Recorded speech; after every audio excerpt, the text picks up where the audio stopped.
አቤቱ ቸር አምላካችን ሆይ በዚህ ዕለት በየሰዓት በየስፍራ በቸርነቱ ስለሰበሰበን ለዚህ ከፍተኛ ቦታ ስለደረስከን ከሁሉ አስቀድሞ ቅዱስ ስምህን እናመሰግናለን። ቸር እግዚአብሔር አምላካችን ሆይ ሁለት ወይም ሶስት ሆናችሁ የተሰበሰባችሁበት እኔም ከዚያ በመካከላችሁ እገኛለሁ ብለሃልና ቃል ኪዳንህን ታጸናለህ። በመካከላችን እንድትገኝልን ስብሰባችን እንድትባርክልን ልናውቀው የሚገባንን የሚጠቅመንን ታስተምረን አእምሯችን ሸክም ሊመረምረው ሊረዳው የሚችል ምስጢርህን እንድትገልጽልን ቅዱስ መንፈስህን እንድታንብብልን ሀገራችን ኢትዮጵያን ኦርቶዶክሳዊት ተዋሕዶ ቤተክርስቲያናችንን ክርስቲያን ሕዝብህን የችልህን ታስብልን ምራቱን መምህር ጣኑት የስልትፋንስልን እንለምንሃለን እንለምንሃለን። ክብር ምስጋና ለአብ ለወልድ ለመንፈስ ቅዱስ ይሁን ዛሬም ለዘላለሙ አሜን። አባታችን ሆይ በሰማይ የምትኖር ስምህ ይቀደስ ፈቃድህ በሰማይ እንደሆነች እንዲሁም በምድር የዕለት ምግባችንን ዛሬ ስጠን በደላችንን የሚጠላ እኛም በበደል እንደምንላቀቅ በደላችንን ከክፉ በደል መንግሥት ያንተ ናትና ኃይል ምስጋናም ለዘላለሙ አሜን። እመቤታችን ቅድስት ድንግል ማርያም ሆይ በመልአኩ በቅዱስ ሰላም እንልሻለን። በሐሳብሽ ድንግል ነሽ፣ በሥጋሽም ድንግል ነሽ። አሸናፊ የእግዚአብሔር እናት ሰላምታ ላንቺ ይገባሻል። ከሴቶች ሁሉ ተለይተሽ የተባረክሽ ነሽ፣ የማኅፀንሽ ፍሬ ኢየሱስ ክርስቶስ ምስጉን አምላክ ደስ ያለሽ ጸጋን ከሁላችን እመቤቴ ሆይ እግዚአብሔር ከአንቺ ጋር ነውና ደስ ይበልሽ። ከተወደደ ልጅሽ ከጌታችን ከመድኃኒታችን ከኢየሱስ ክርስቶስ ምሕረትን ለምኝልን ከኃጢአታችን ለዘላለሙ አሜን። ኦ ኢየሱስ ክርስቶስ ስለ ኃጢአቴ ኃጢአትህን በምሕረት ጌታ ኢየሱስ ክርስቶስ እንደ ይቅርታህና ቸርነትህ የእኔንም የሕዝብህንም ኃጢአት አስተስርይ። በማወቅ ባለማወቅ በማሰብ በመስራት በመናገር የተፈጸመውን ሁሉ ይቅር በለን።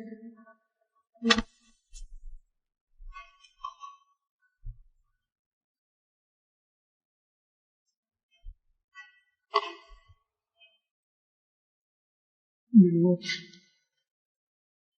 26 ቀን 1998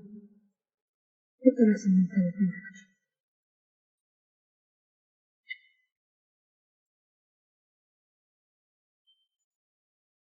ባለፈው ትምህርታችን እንደጠቀስነው ግንቦት እግዚአብሔር ብዙ ታላላቅ ስራዎች የሰራበት የምናየው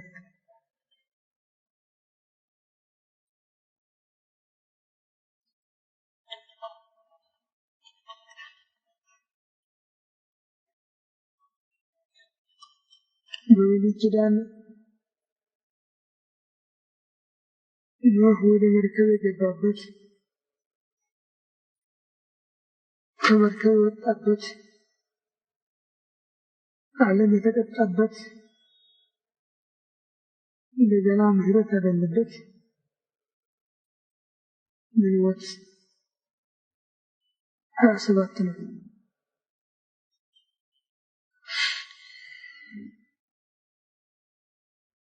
በሐዲስ ኪዳን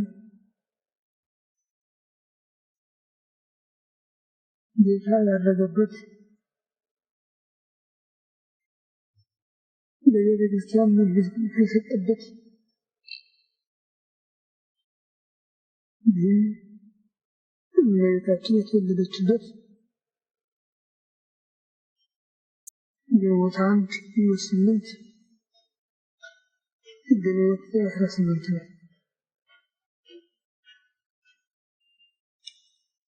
ዛሬ ደግሞ የሐዋርያው ቶማስ ዕረፍት ነው።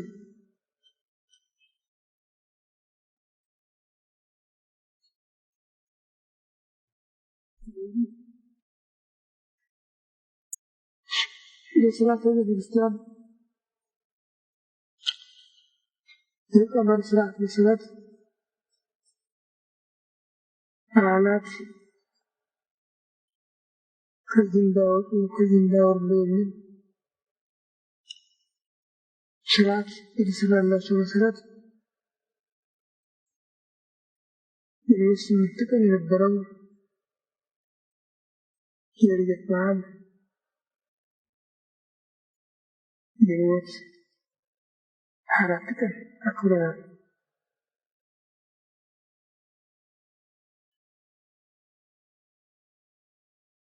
ግን በጣም የሚያሳዝን በሸዋ በሙሉ ማለት አልችልም፣ በአዲስ አበባ ግን እርግጥ ይታወቃል ማለት አይቻልም። ከተራዎቹ የወር በዓላት በታች ነው።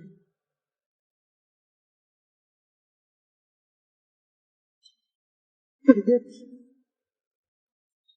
የሐዲስ ኪዳን በዓላት ፍጻሜ ነው። ብስራት ጽንስ የሐዲስ ኪዳን በዓላት መሰረት እንደመሆኑ መጠን እርግጥ ደግሞ የሐዲስ ኪዳን በዓላት ፍጻሜ ነው።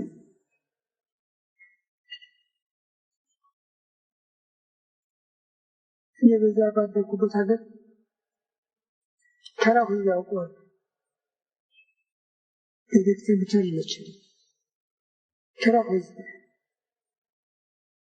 እና ሐሙስ ገበያ እንዳለ ያለች ዝግ ማንም አይመጣም፣ ሻጭም ገዥ። በቀረ ደግሞ በልዩ ልዩ ሽር በጌታ በቅዱሳን በመላእክት በእመቤታችን ስም የሚጠሩ ማህበሮች ካሉ ማለት ሊቀ ማህበሩ የሚከፍለው ውርደት ነው። ከዛ አካባቢ ማህበር የሚባሉ ከ13 ቁጥር በላይ አይሆንም። ምናልባት አንዳንድ ልዩ ስለት ያላቸው እንዲህ ያለን ባህል ተሰራን የሚሉ እነሱ ይፈጠራል እንጂ ከዚህ በቀረ ዋናው መደበኛው የአንድ ማህበር ቤተሰብ ቁጥር 13 ብቻ ነው።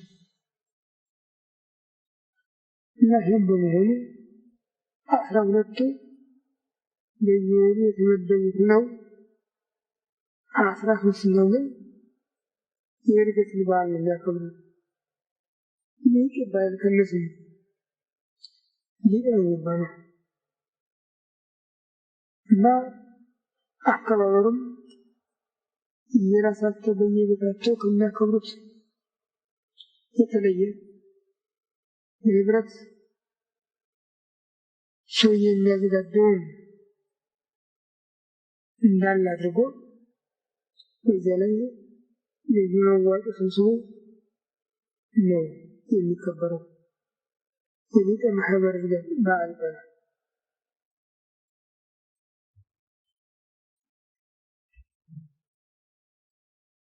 ይህ ታዲያ ወንጌል በኢትዮጵያ ምን ያህል ጠልቆ ገብቶ ሸሸገር የሚያሰኝ ነው። ጌታ ከትንሣኤ በኋላ በሙሉ ጉባኤ የተገለጠው 3 ቀን ከነዚህ አንዱ ትንሣኤ፣ ሁለተኛው በሳምንቱ ዳግም ትንሣኤ ብለን የምንጠራው፣ ሶስተኛው እርግጥ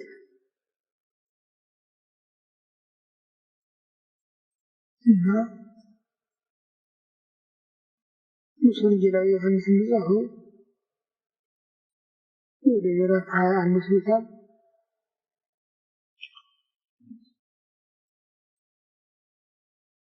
ቅዱስ ጴጥሮስ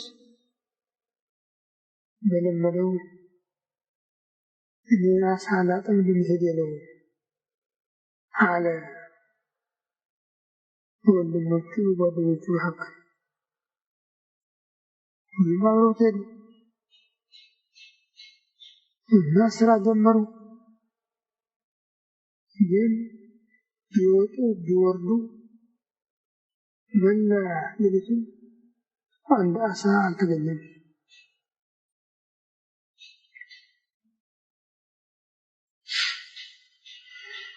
ጠዋት ጌታ ተገለጸላቸው።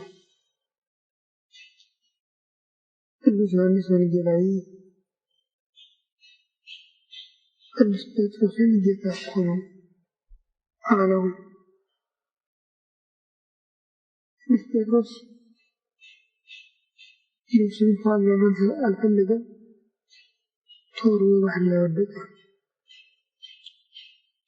ጌታ ግን ያዛቸው፣ አትግቡ ካላቸው በኋላ በመርከቡ በስተቀኝ መረባችሁን ጣሉ አላቸው። አረ መሆኑ ሌሊቱን ስንደክም አድረናል አሉት። ግን ቢሆን አንተ ስላልክ እንሞክር ብለው ጣሉ።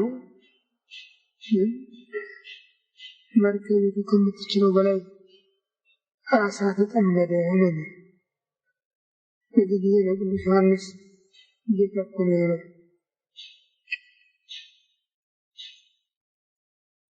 ተሰወራቸው።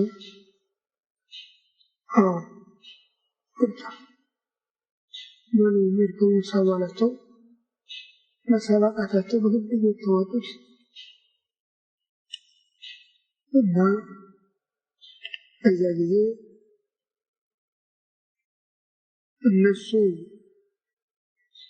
ከያዙት ዓሣ ሌላ በልዩ ዝግጅት ምኑ መርቶ ዓሣ ተጠብሶ ማዕድ ተሰርቶ ይጠብቃቸው ነበር። ሙሉውን ከያዛችሁት አምጡ አላቸው። ከያዙት አመጡ። ያንን ከፊተኛው ቀላቀሉ። ምሳ በሉ። ምሳ ከበሉ በኋላ ያለፈውን ባጭሩ ከዘከራቸው በኋላ ጥቂት በጥቂት እያነጋገራቸው ከመካከላቸው ተነስቶ ጉዞ ጀመረ። እነሱ ትሄዳለህ ታደርጋለህ አሉትም ተከተሉት። ወደ ደብረ ቤት ወጣ።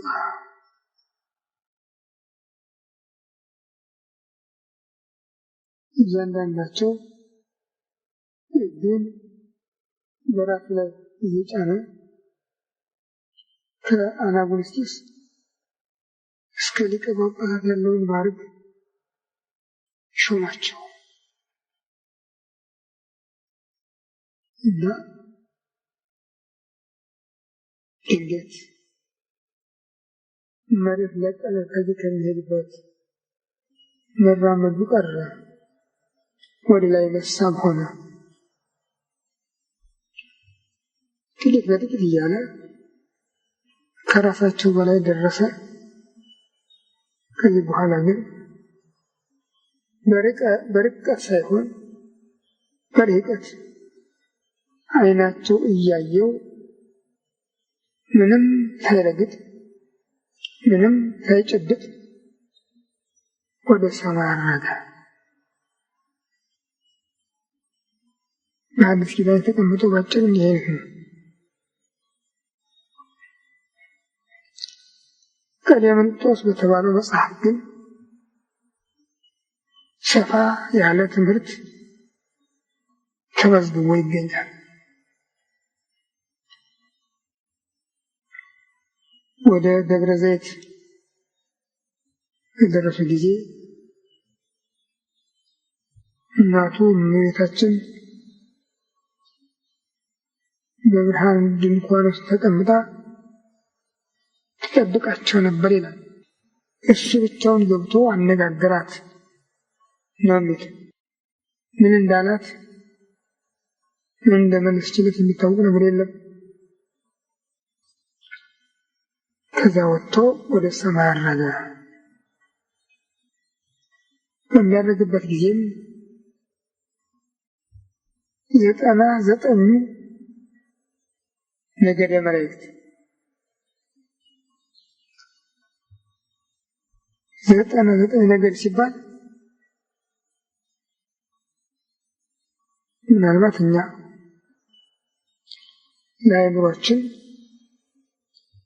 በጥቂቱ እናስበው ይሆናል። 99 ነገድ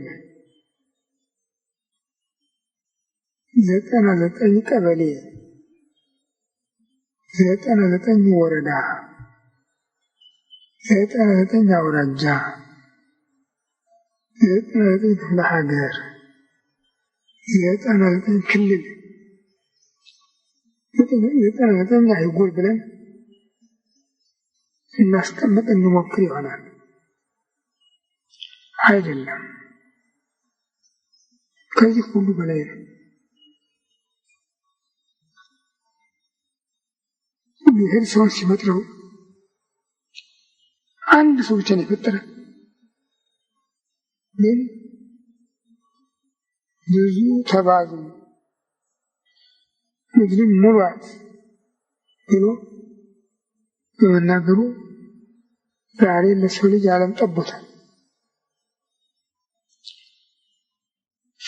እና እንዲያውም መውለድ እንዲቀር ያለዚያም እንዲቀንስ መንግስታት እየታገሉ ነው።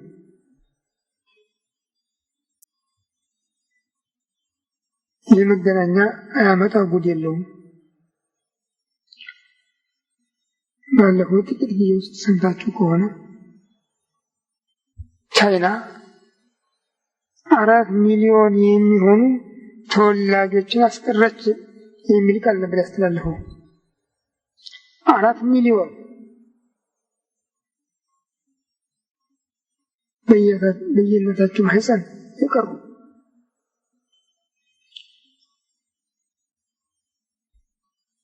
ዓለም ዛሬ ወሊን በመቆጣጠር እግዚአብሔርን እየተዋጋ ነው። አንፈልግም፣ ይህ ዓለም የኛ ነው፣ ሌላ እናስጨምርም እያለ ነው። እግዚአብሔር ደግሞ በበኩሉ ለዓለም አስፈላጊ የሆነውን ነገር ሁሉ በመቀነስ በሉ እንግዲያው ራሳችሁን መርዳት ከቻላችሁ አቅማችሁን አውቁት እያለ ይመስላል። እና ወደ ፍሬ ነገር ስንመለስ 99 ነገድ ማለት ከአዳምና ከሔዋን ተፈጥሮ ጀምሮ እስከ ዕለተ ምጽአት በዓለም የሚፈጠረውን የሰው ብዛት የሚያህል ነው። አንዱ ነገድ 99 አይደለም፣ አንዱ ነገድ እና 99 ጊዜ ከሰው በላይ ማለት ነው።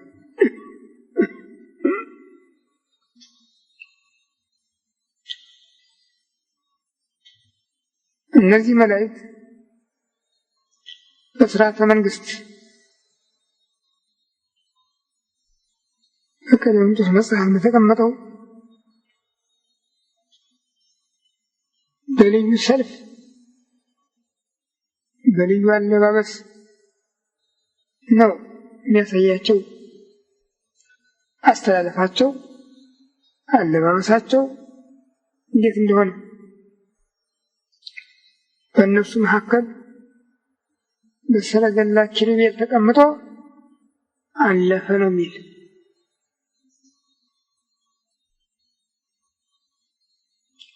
በድሮ ስርዓተ መንግስት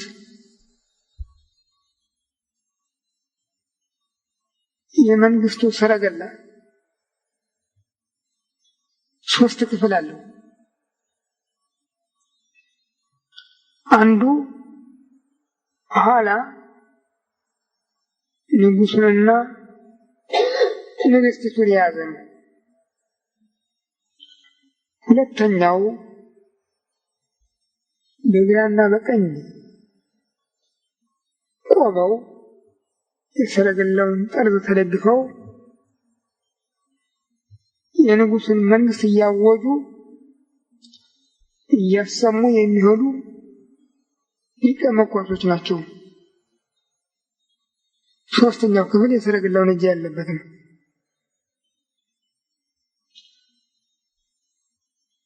ጌታም ሲያደርግ የነበረው ስርዓት እንዲህ አይነት ነበር ነው የሚል። እልፍ አእላፍ መላእክት ተሰልፈው እያጀቡ ሊቃነ መላእክት ቅዱስ ሚካኤል፣ ቅዱስ ገብርኤል ግራና ቀኝ ሆነው መምሪያ እየሰጡ በተለይም ሊቁ ያሬድ እንዳስቀመጠው ጸርሐ ገብርኤል እምሰማይ ዲበ ምድር ጻኡ ተቀበሉ መጻ ወልደ አምላክ ለቢሶ ሥጋ ማርያም ወፄዊ ወነፍሳት ዓለም። ገብርኤል ከሰማይ ከምድር ይቅርታም ሰማይ ዲበ ምድር የለም። ጻኡ ተቀበሉ ነው። እናንተ ሰራዊተ መላእክት ነገደ መላእክት ውጡና ተቀበሉ የአምላክ ልጅ የዓለምን ነፍሳት ማርኮ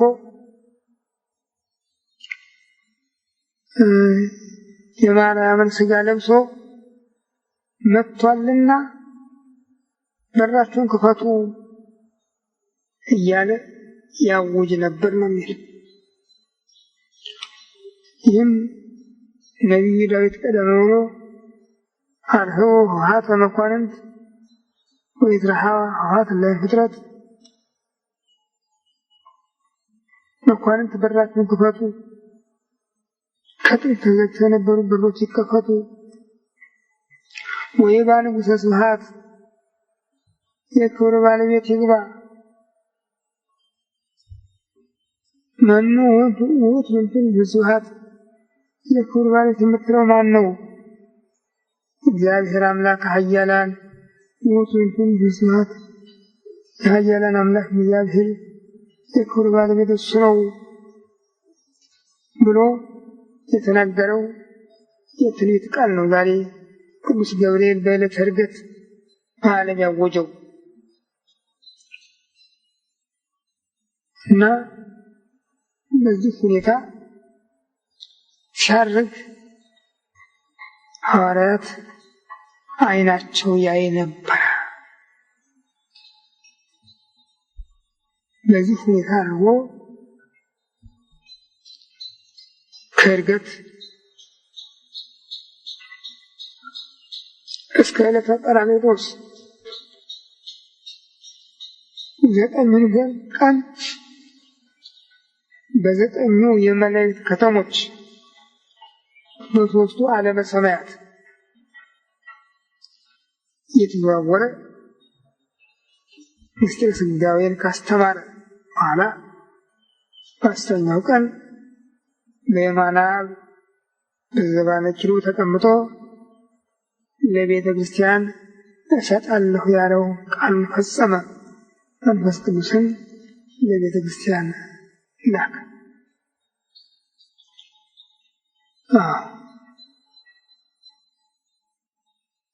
በመጽሐፈ ኪዳን በትምህርተ ኅቡዓት ፈቂዶ ይፈውስ ትዝምደ ሰብ ተገምረ በማኅፀነ ድንግል ተሃቢዎ ለኩሉ ኃይል ለበሰማያት ማህደር የሰውን ልጅ የሰውን ወገን ለማዳን ፈቅዶ በሰማይ ካሉ መላእክት ሁሉ ተሰውሮ በድንግል ማኅፀን አደረ። እነሱን ብቻ አይደለም ወለለ የተቃወመ ኃይል በየአእምሮ ሰውሮም ተቃዋሚ የሆኑትን የመናፍስትን ክፍሎችን ባለማወቅ ሰወራቸው ነው የሚለው እና ጌታ በዚህ ዓለም መጥቶ የፈጸመውን ስራ ሁሉ ጥቂቶች ባለሟሎች መላእክት ብቻ እንጂ መላው መላእክት አላወቁም ነበረ። በምድር በነበረ ጊዜ ሞላው የሰው ዘር እንዳላወቀ መላእክትም አላወቁም ነበረ ከጥቂቶች በቀር። አሁን ግን በእነዚህ በዘጠኙ ዕለታት በሦስቱ ዓለመ ሰማያት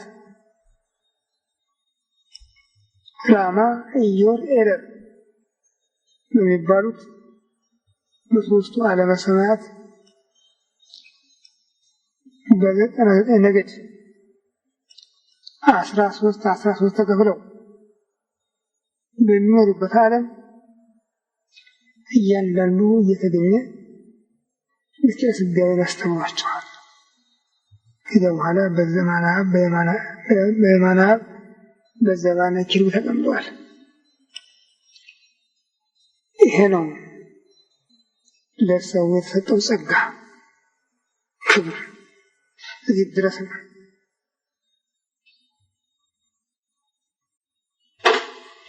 አዳም ተፈርዶበት ከገነት ሲወጣ እግዚአብሔር ምን አለ? አዳም ኮነ ከመ አሐዱ እምኔነ፣ አዳም ከኛ አንዳንዱ ሆነ አለ። ግን በዚያ ጊዜ አዳም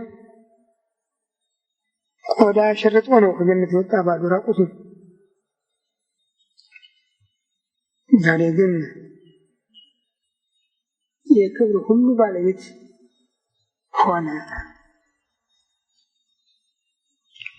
እና ይህ ቀን የዕርገት በዓል የበዓላት ሁሉ ፍጻሜ ነው እና በባል ሀገር በጥሩ ይታወቃል። በአዲስ አበባ ግን ወር በዓል ይበልጠዋል። ማናውቁት፣ ማናዘክሩት፣ ማናስታውሱት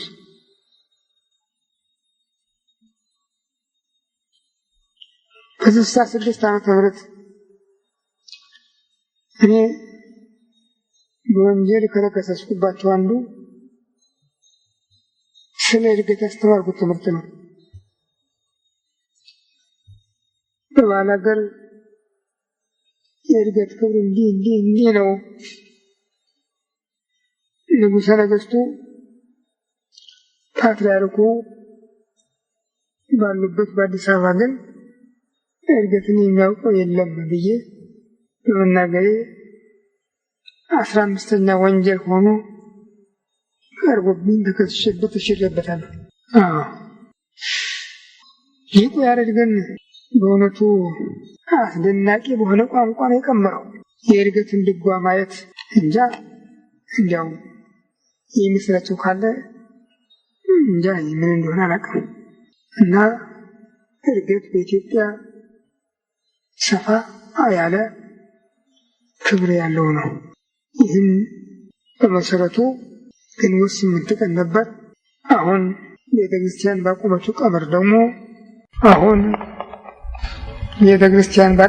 ባቆመችው ቀመር ደግሞ እያርግ እየወረድ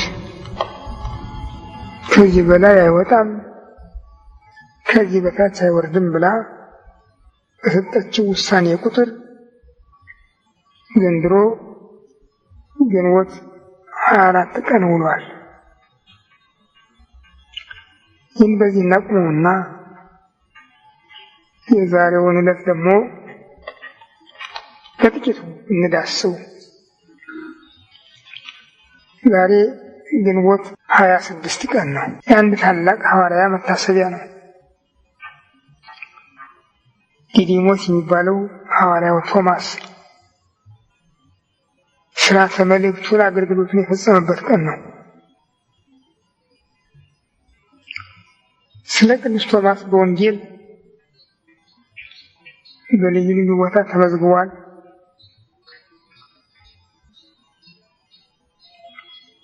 አንዱ ምርጫው ነው። ከሐዋርያት እንዳንድ ሆኖ የተመረጠበት። ሁለተኛው ግን ቅዱስ ዮሐንስ በወንጌሉ በምዕራፍ 14 እንደጻፈው ለጌታ ያቀረበው ጥያቄ ነው። ጌታ 3 ዓመት ከ3 ወር ይህንን ዓለም ካገለገለ በኋላ ስራውን በሚፈጽምበት በዚያች ቀን ብዙ ጠቅላላ ትምህርት ሰጥቷል፣ ሐሙስ ማታ እና ቅዱስ ዮሐንስ ደግሞ ከሌሎቹ ወንጌላውያን በተለይ ያስደንቃል። ከምዕራፍ 12 ጀምሮ እስከ ምዕራፍ 17 አንዷም እንዳትቀርቡ መዝግቦታል። ሌሎች ወንጌላውያን አልመዘግቡት እና በምዕራፍ 14 ቀደም ሲል እሄዳለሁ ምናምን እያለ ሲነግራቸው ይሸበሩ ነበርና ልባችሁ አይደንግጥ አለ።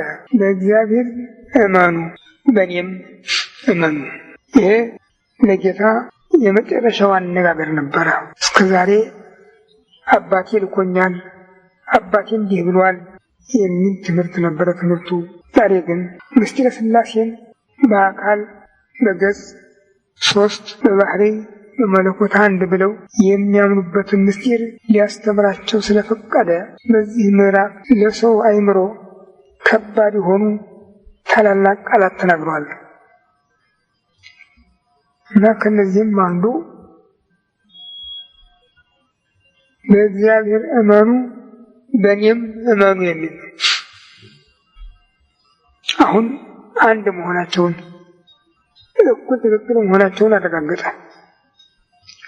እስከ ዛሬ ለሰው የሚመስለው ታናሽና ታላቅ እንደሆኑ አድርጎ ነበር የሚመለከተው። አባቴ እኔ ልጁ እያለ ሲናገር ስለነበረ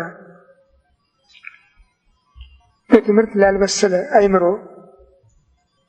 እንዲህ አይነቱ አነጋገር በጣም አስቸጋሪ ነውና አሁን ግን በእግዚአብሔር እመኑ በእኔም እመኑ፣ በአባቴ ቤት ብዙ ስፍራ አለ፣ እሄዳለሁ፣ ተመልሼ እመጣለሁ፣ እኔ ካለሁበት እናንተም ትኖሩ ዘንድ እናንተንም እወስዳችኋለሁ፣ ግን መንገዱን አታውቁም ነበር ያላቸው።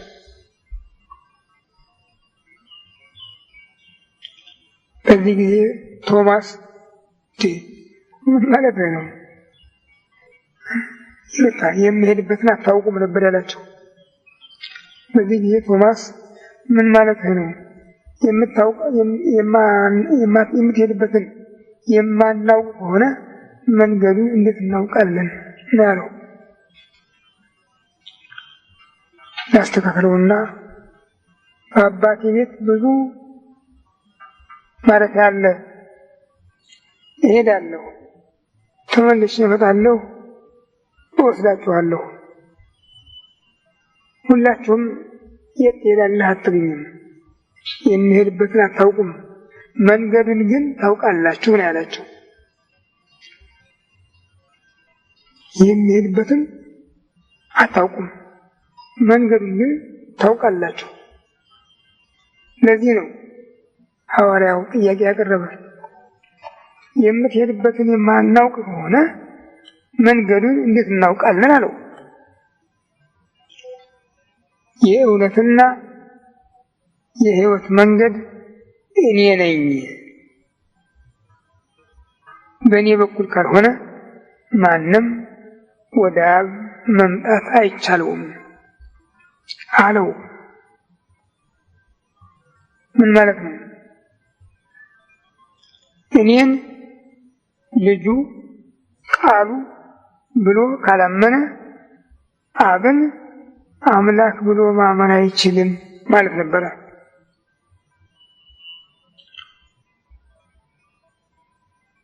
ጥያቄ በዚህ አልቆመም። እንደገና ሐዋርያው ፊልጶስ እባክህ እስካሁን አባቴ አባቴ ስላለህ እንጂ ሰጠን መግለጫ የለምና አብን አሳየንና ይበቃናል። እስከዛሬ ያስተማርከን ትምህርት ቀላል አይደለም። አሁን ደግሞ የቀረን ይሄ ብቻ ነው። አብን አሳየንና ይበቃናል አለው። ጌታም ፊልጶስ ዘመጠነ መዋዕለ ሀሎኩ ምስሌክሙ ኢተአምሩኑ ከመ አነ ወአቤ፣ ይህን ያህል ዘመን ከእናንተ ጋር ኖሬአለሁ። ለመሆኑ እኔ በአብ በእኔ እንዳለ አታውቅም? ይህም እኮ እኔ የምነግራችሁ ቃል ከራሴ ከግሌ የምነግራችሁ አይደለም፣ በእኔ ህልው ሆኖ የሚናገር አብ የሚሰራበት ነው ብሎ እሱ ሲናገር አብ የተናገረ መሆኑን፣ የተናገረው ሁሉ አብ የሚናገረው መሆኑን፣ ከልብ የሚመነጭ ሀሳብ በአንደበት የሚገለጥ እንደመሆኑ መጠን ከአብ የሚነገረውም በወልድ የሚገለጥ መሆኑን ካሳየ በኋላ እንግዲህ እኔ በአብ እንዳለሁ አብን በእኔ እንዳለ እመኑ፣ በእኔ ያመነ እኔ የምሰራውን ስራ ይሰራል፣ ከዚያም የበለጠ ይሰራል። ከእንግዲህ ወዲህ እኔ ስለ እናንተ አብን የምለምነው አይደለሁም፣ እናንተ ትለምኑታላችሁ። አብ በወልድ ይመሰገን ዘንድ ስራውን ሁሉ ይፈጽማል አለ። አሁን ባለሟልነትን ለቤተ ክርስቲያን ማስተላለፍ ጀመረ። በዚህ ብቻ አልበቃም፣ ምስጢረ ሥላሴን መሙላት ነበረባት። አሁን አብ ወልድን ሊያስተማራቸው ሌላ አካል መኖሩን እንዲያውቁ ያስፈልጋል። የምትወዱኝ ከሆናችሁ ትእዛዜን ጠብቁ። እኔ አብን እለምነዋለሁ። ወይቴን ለክሙ ካልአ ጰራቅሊጦስሃ፣ ሌላውን አካል ጰራቅሊጦስን ይልክላችኋል። ዘይክል ዓለም ነሲኦቶ፣ ዓለም ሊሸከመው የማይችለውን እስመ ኢይሬዮ ወኢያእምሮ፣ አያየውምና አያውቀውምና፣ ወአንትሙ ተአምርዎ፣ እናንተ ግን ታውቁታላችሁ። እስመ ውስቴትክሙ ይነብር ወማእከሌክሙ ይሄሉ፣ አድሮባችሁ በመካከላችሁ ይኖራልና ብሎ አዲስ ተስፋ መሰረተላቸው። እሱ ከዚህ ዓለም ወደ ላከው ወደ አብ በሚሄድበት ጊዜ ዓለምን በቤተ ክርስቲያን አማካይነት የሚያጸናው፣ የሚመራው፣ የሚጠብቀው መንፈስ ቅዱስ ወደ ዓለም እንደሚመጣ ተናገረ። አሁን ምስጢረ ሥላሴ ሙሉ ፍጹም ሆነ። አብ ወልድ መንፈስ ቅዱስ አንድ አምላክ። እንግዲህ ይህ ጥያቄ እዚህ የደረሰው በሐዋርያው ቶማስ ጥያቄ መነሻነት ነበረ። ሐዋርያው ቶማስ ሌላም ያስገኘው ጸጋ አለ። በዕለተ ትንሣኤ ማታ ጌታ ለደቀ መዛሙርት በተገለጸ ጊዜ ቶማስ አልነበረም ይላል ቅዱስ ዮሐንስ በወንጌሉ ምዕራፍ 20 ከቁጥር 19 እስከ 23 በገለጠው። እንደገና በሳምንቱ ግን ለሁለተኛ ጊዜ ሲገለጥላቸው ወቶማስን ሀሎ ምስሌሆሙ፣ ቶማስን ከነሱ ጋር ነበረ ይላል። ከ4 እስከ መጨረሻው በገለጠው በዚያ ሰሞኑን ማለት ከእሑድ እስከ እሑድ ባለው ጊዜ ውስጥ ጌታ እኮ ተነስቷል አየነው እሱ ነው ሲሉት፣ አይ እኔ የተወጋ ጎኑን የተቸነከረ እጁን እግሩን ካላየሁ አላምንም ነው ያላቸው። በሁለተኛው መገለጥ ግን ዳግም ትንሣኤ ብለን በምንጠራው ቀን ቶማስን መካከላቸው ነበረ። ስርዓቱ ካለፈው የተለየ አልነበረም። ሁሉም ሞልቶ በተሰበሰቡበት ጌታ ተገልጦ እንዴት ሰነበታችሁ? ሰላም ለሁላችሁ ይሁን፣ ሰላም ለእናንተ ይሁን ያላቸው። አንዱንም አልቀነሰም፣ ለሁላችሁ ያላቸው። ከዚህ በኋላ ቶማስን እጅህን አምጣ፣ የተወጋ ጎኔን፣ የተቸነከረ እግሬን እይ፣ ጣትህን ወደ ቁስሉ አግባ ነው ያለው። አስገባ፣ ዳሰሰ። ጌታዬ አምላኬ አለ።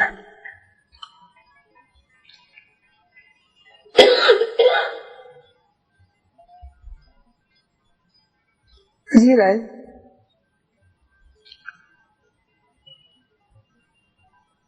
ቅዱስ ያሬድ ያስደንቅ ከብሉይ ኪዳን ጠቅሶ ባስማማው ትምህርቱ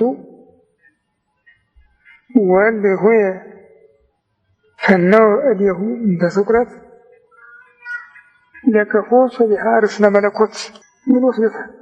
በጽጌ መኃልይ ስብሐተ ነግሁ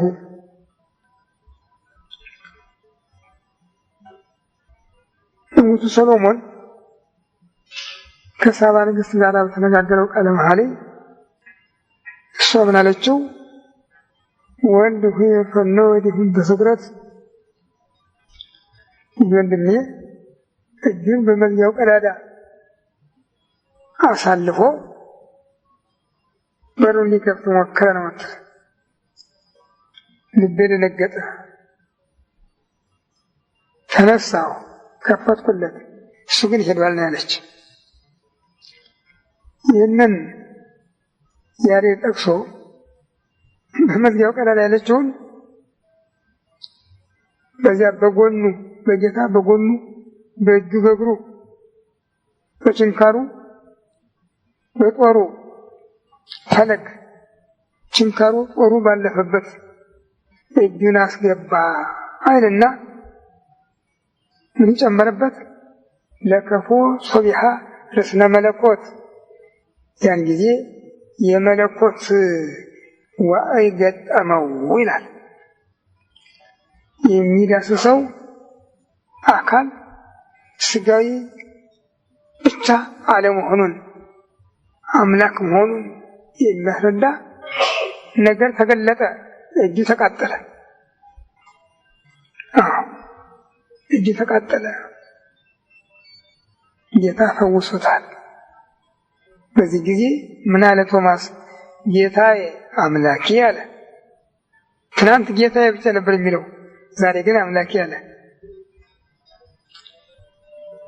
እዚያ እግራቸውን ባጠበበት ጊዜ አንቱም ውስተ ትብሉኒ ሊቅነ ወእግዚእነ፣ እናንተ ጌታችን መምህራችን ትሉኛላችሁ፣ መልካም ብላችኋል።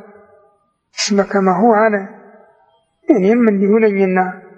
ግን እኔ ጌታችሁ መምህራችሁ ስሆን እግራችሁን ያጠብኳችሁ ከሆነ እናንተም ለወንድሞቻችሁ እንዲሁ ልታደርጉ ይገባችኋል ነበር ያላቸው። እና በዚህ ትምህርት ላይ የምናየው ጌታችን መምህራችን ትሉኛላችሁ ነው የሚለው። ይሄ ስጋውያንም የሚጠሩበት ቃል ነው። አምላካችን ትሉኛላችሁ አላላቸውም። ጊዜው እስኪደርስ ሲጠብቅ ነበር። ዛሬ ግን ቶማስ ምን አለ? እግዚእ ወአምላኬ፣ ጌታዬ አምላኬ አለ። መጀመሪያ ተቃጠለ፣ ከዚያ ተፈወሰ። ዛሬም ቤተ ክርስቲያን በተለይም የዛሬቱን አላውቅም እንጂ የትናንትናይቱ የኢትዮጵያ ቤተ ክርስቲያን እግዚእነ ወአምላክነ ወመድኃኒነ ኢየሱስ ክርስቶስ ብላ ነው የምትጠራው። ገባችሁ? 3 ስሞች እግዚእነ ወአምላክነ ወመድኃኒነ ኢየሱስ ክርስቶስ፣ ጌታችን፣ አምላካችን፣ መድኃኒታችን ኢየሱስ ክርስቶስ ብላ ነው የምትጠራው። እንደው ዝም ብሎ ኢየሱስ እንዲህ አለ የሚሉ ማንጠልጠል የመጣ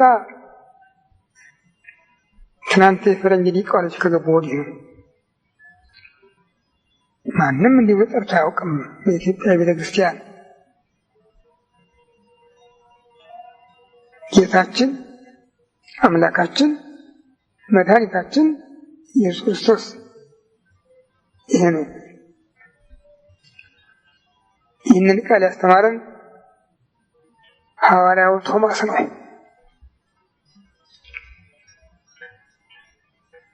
አይሁድ ጌታ ምን አለ? ቶማስ አለ እስመ ሌከኒሁ አመንከኒ፣ ስላየኸኝ አመንከን አለው። ስላየኸኝ ነው ያለ።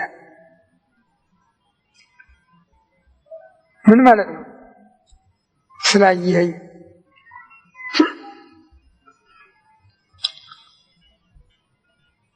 ሰው በመሆኑ ዓይኑ ያየዋል፣ እጁ ይዳስሰዋል። አምላክ በመሆኑ ግን ያቺ ጣቱ ድብን አለች፣ ተመልሳ ደግሞ እንዳለች ስላየኸኝ አመንከኝ አለው። ምን ቀጠለ? ብፁዓንሰ እለ እንዘ ይሬዩኒ ያምኑኒ፣ ብፁዓንስ ሳያዩኝ የሚያምኑብኝ ናቸው አላ። ሳያዩኝ የሚያምኑብኝ ናቸው። ምልክት ሳይፈልጉ በታምራት ሳይገሰጹ የሚያምኑብኝ እነዚያ ብፁዓን ናቸው ብሎታል።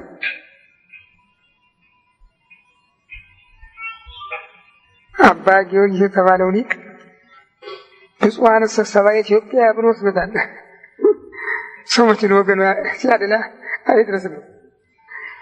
ብፁዓንሰ የኢትዮጵያውያን ሰዎች ናቸው ሳያዩኝ የሚያምኑብኝ ብሎ ወስዶታል። አዎ ይህም ለነገሩ አስደናቂ ነው፣ አስደናቂ ነው። ዛሬ ተው ነው እንጂ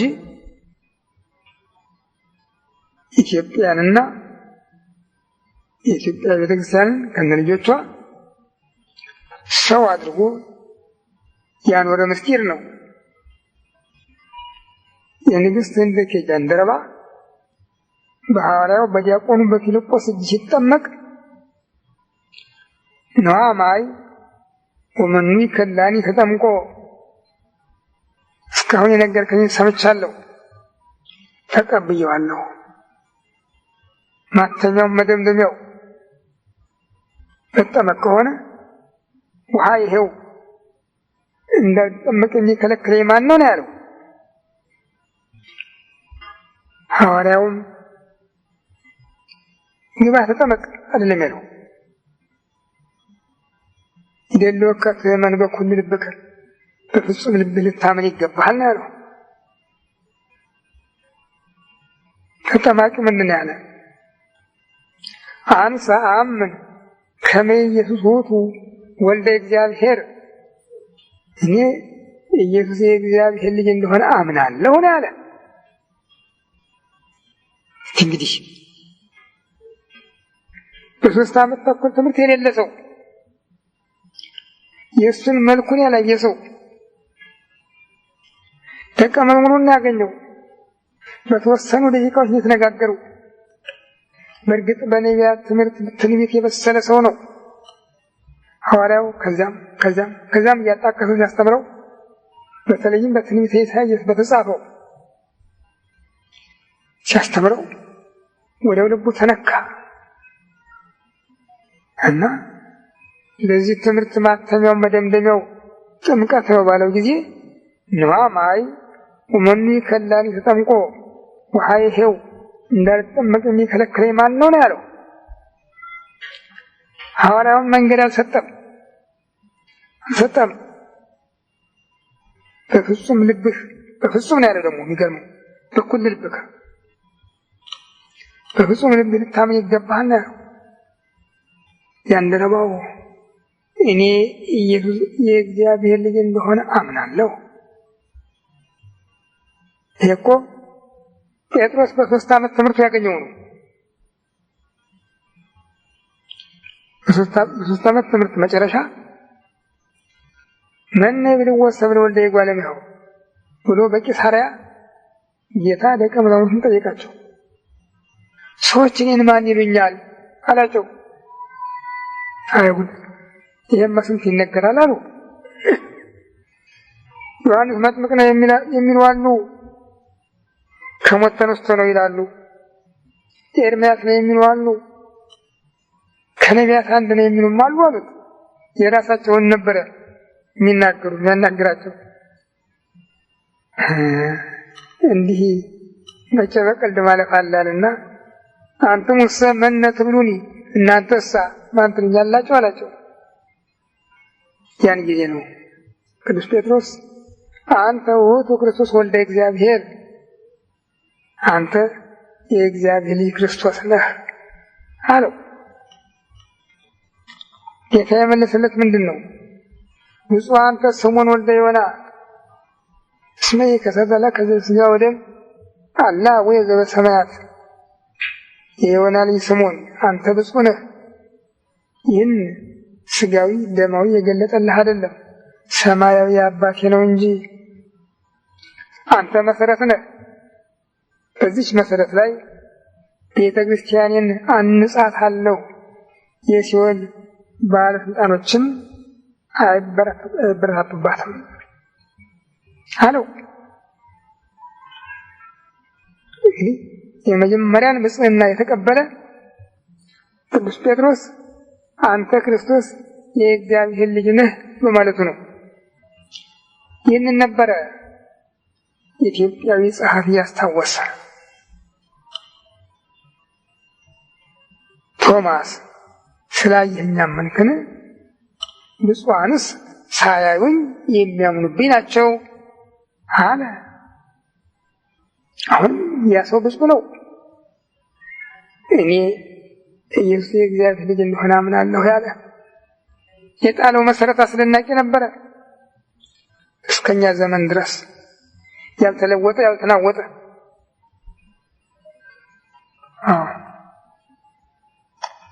እና ለዚህ መሰረት ምክንያት የሆነው ሐዋርያው ቶማስ በዛሬው ቀን ግዳጁን በሰማዕትነት ፈጽሞ ወደ ዘላለም ሕይወት የሄደበት ዕለት ነው።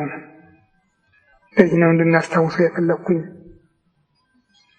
ከዚህ አስተባባሪ በሆነው ትምህርታችን ስለ ጌታ ዕርገት፣ ስለ ሐዋርያው ዕረፍት፣ ስለ ኢትዮጵያ ሕይወት ለመነጋገር በቅተናል። እግዚአብሔር ክብር ምስጋና ይግባው።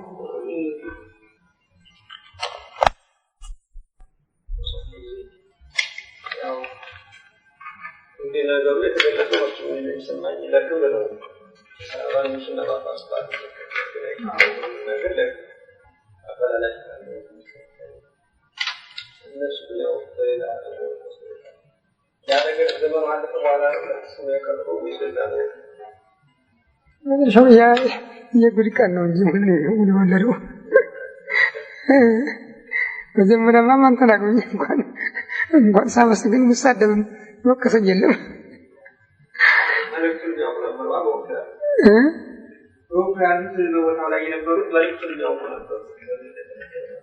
የለም በቦታው ላይ መልእክቱን የማወቅ ጉዳይ እኮ አይደለም። ሰይጣን ሁሉንም ቀሰቀሰው። በዚያ በክሱ ጊዜ ሰይጣን ሁሉንም ሰው የቀሰቀሰው ይገርማችኋል። እንዲያው መቼ ቢናገር በሰማነው ይለኝ የነበረው ሁሉ እንዲያው በጣም እኔ ይደንቀኛል። በእውነት በጣም ነው የሚደንቀኝ። 22 ዓመት በሰባኪነት እዚህ ቦታ ስቆይ አንድም ቀን ይህን ብልሃል ብሎ እንኳን የከሰሰኝ በጥያቄ ያልመጡትም የለም። በዚያ ጊዜ ግን እዚያ ተሰብስቦ ወንጀል ሆኖ ሲቀርብ አንዱ 15ኛው ወንጀል ንጉሡንና ጳጳሱን ሰድቧል የሚል ነበረ። ስድቡም ይኸው ነው አሁን ያልኩት ነው። ንጉሠ ነገሥቱና ፓትርያርኩ ባሉበት አዲስ አበባ ከተማ ቤተክርስቲያናት የእርገት በዓል አይታወቅም። አሁን ትተውት ነበር መሰለኝ እንጂ ከዚያ ጊዜ ጀምሮ እንኳን እኔ ከገባሁበት ጊዜ ጀምሮ በዓሉ የሚከበር ነበረ የእርገት እና በዚህ ምክንያት ነው ይሄ የጠላቴ የሰይጣን ቅስቀሳ ነው። በምከሰስበት ሁሉ ስፍራ ጉባኤ ሲደረግ ቀርቤ ተጠይቄ የሚፈረድብኝ ፍርድ የለም። በሌለሁበት ነው የሚፈረድብኝ።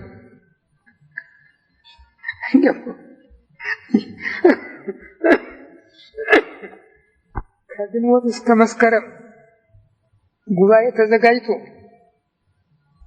ሲወጣ ሲወርድ ከርሞ እኔን አንድ ቀንም አልጠየቀኝም፣ አንድ ቃልም አልጠየቀኝም። መረጃም ይሄ ነው የሚለው ነገር የለውም። እኔም የማውቀው ነገር የለኝም።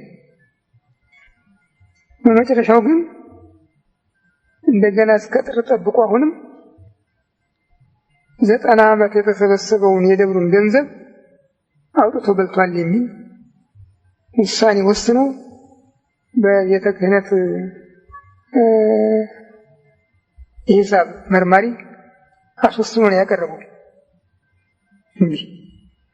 እነሱ በዚያ ጊዜ ሁሉ ገንዘቡን የሚያወጡት በየቦታው የሚንቀሳቀሱበትን ከቤተ ክህነት ከዚህ ከዕቃ ቤት ነበር እና ያን ሁሉ ዳኒ ላይ ለመደፍደፍ በኋላም በጠቅላላ ቤቱን ታስረክባለህ የሚል ውሳኔ በአቡነ መቃርዮስ ሰብሳቢነት ሲወሰን የለውም በሌለውበት ነው፣ ጥያቄ የለም። እንደገና ከስራ እንዲባረር የሚል በህዳር